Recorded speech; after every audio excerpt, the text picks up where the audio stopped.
Hey YouTube, well, take two. Um,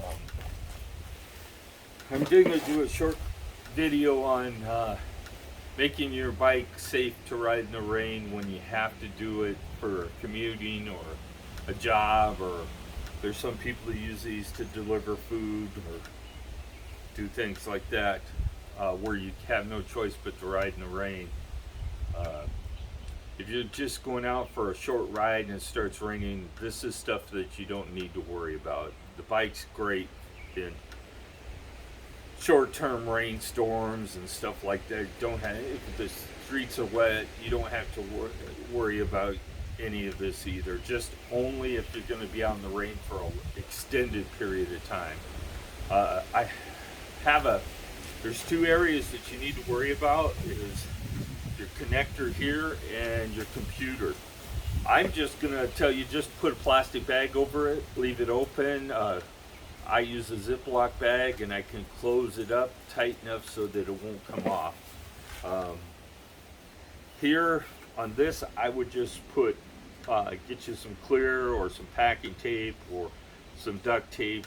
Duct tape's gonna leave sticky stuff on it. Well, any of it's going to leave sticky stuff on it, or Gorilla tape. Just tape this up. If your plug doesn't stay in your hole for your charging hole, just cut the tip of it off. I did a video on it. You just cut the tip off and it'll stay put, and you won't have to worry about that. The key, I don't think you need to worry about. There isn't going to be much water that gets on it anyway, but you could tape that up if you were worried about it. You just wrap the tape a little farther around. The motor, if you went in a hole that was 18 inches, you might get water in the motor. The hubs, the bearings, all that stuff is not going to be a real problem, but if you're a commuter or Uber Eats delivery or whatever you do, and you routinely ride in the rain, plan on doing bearing maintenance on the front hub and the steering headset once a year. The bottom bracket, when it gets water in it and starts getting rough, it's going to be replacement time. There's no maintenance on it. It's a cartridge bearing.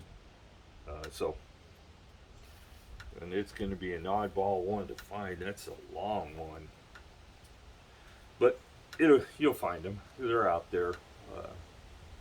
You might have cable issues in the future if you ride in the rain a lot, but just simple replacements. Take you 20 minutes to replace both the brake cables. The shifter cable, it may be a little more complicated. The biggest thing is going to be unwrapping all this plastic holder to get them off. But at some time when I do my shifter cable, I'll show you guys how to readjust the shifter, but it's really simple. If all you do is replace the cable and you get it tight, you probably aren't going to need to do much of adjustment anyway.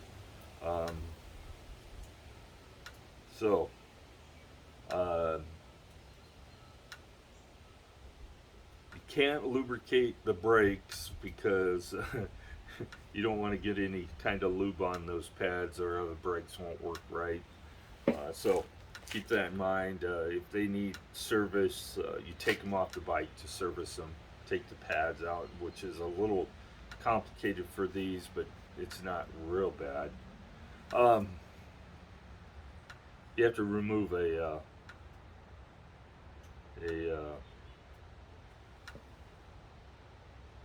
key, not a what do they call those things? A Carter key out of it to get the brakes out, but you can reuse the Carter key, and it's not hard to get out. They're not held in there by much, so. Yeah, because you will wear your brakes out if you're commuting in the rain and stuff. It gets grit in them, and you'll wear the pads out a lot faster. But the bike should do okay in the rain. If you take care of the two areas that I talked about, you'll be fine. Keep your seat tube greased. Water won't get in there. Use spray grease because you want to spray it from the bottom too, because this is all an open tube in the bottom there. So spray it up inside there. Just spray it and get a little grease in there. It'll protect the aluminum from corrosion. Corrosion will happen eventually if you don't do that. The rest of it will be fine. And even when you do have to do yearly maintenance, it won't take you long. So I wanted to do a short video on riding your bike in the rain, since the weather is appropriate for it. It's rained most of the day so far. Won't be getting in and ride. I have other things to do today. And if you keep your bike waxed or use your pledge on it and keep it clean, it'll make it that much easier to clean it when it comes time.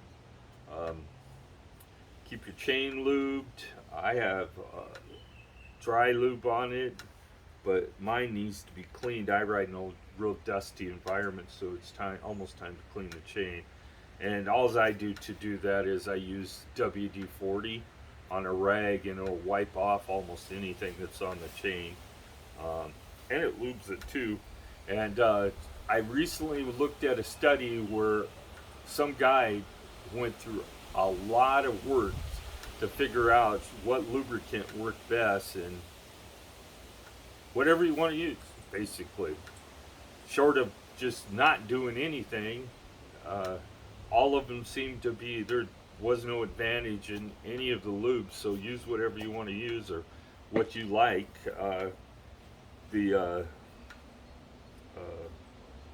dry lube that I use now does attract dirt pretty good, so you're gonna have to clean. I need to clean the pulleys on my derailleur and all of it when I do it. And so just a simple rag with some WD-40 on it, and just crank your pedals like this while you're rubbing it, and it'll come off. So I'm going to call that a video. I got things to do today. I planned on washing the camper today, but those plans get changed. Do not use a pressure washer on your bike, just a hose and a brush. Go find one of those ones that people use to clean their wheels with. It's a soft bristle brush to clean your rims and get in the areas that your hose won't get. If you're going to use soap, just use Dawn dish soap or something like that. And don't use it on any bearing surfaces. But if you need to clean your bike after you went out for a ride, just use water from a hose. No high pressure. None of this stuff is rated for high pressure. It will tear the bike up. Not to mention the paint is probably pretty questionable. You might blow off the paint on your bike if you use too much pressure. So have a great day. Any questions, go ahead and submit them, and I'll get them answered.